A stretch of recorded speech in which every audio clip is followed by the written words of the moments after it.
ലൂക്ക എഴുതിയ സുവിശേഷം 22-ാം അധ്യായം 10-ാം വാക്യം. ഒരു കുടം വെള്ളം ചുമന്നുകൊണ്ട് ഒരുവൻ നിങ്ങൾക്കെതിരെ വരും. അവൻ പ്രവേശിക്കുന്ന വീട്ടിലേക്ക് നിങ്ങൾ അവനെ പിന്തുടരുക. ഒരു വിവാഹ വിരുന്നിന് 6 കൽഭരണികൾ വെള്ളം നിറയ്ക്കുമ്പോൾ ഇതാ ഒരു കുഞ്ഞാടിന്റെ വിരുന്നിന് 7-ാമത്തെ കൽഭരണി നിറയ്ക്കുന്നവൻ. നമ്മെ കർത്താവ് വിളിക്കുന്നത് പലപ്പോഴും തിരികെ നടക്കാനാണ്. കാരണം നമുക്കെതിരെ നടക്കുന്നവനാണ് ക്രിസ്തു. അവനെ കണ്ട് തിരികെ നടക്കുമ്പോഴാണ് അവൻ കൂടെ നടക്കുന്നത്.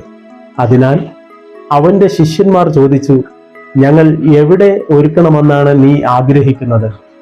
അവൻ പറഞ്ഞു, ഇതാ നിങ്ങൾ പട്ടണത്തിലേക്ക് പ്രവേശിക്കുമ്പോൾ ഒരു കുടം വെള്ളം ചുമന്നുകൊണ്ട് ഒരുവൻ നിങ്ങൾക്കെതിരെ വരും. അതെ പ്രിയമുള്ളവരെ, നമുക്കെതിരെ വരുന്നവനെ പിന്തുടരാം. അപ്പോൾ നാമും കുഞ്ഞാടിന്റെ വിരുന്നിൽ പങ്കുകാരാകും. ആമേൻ.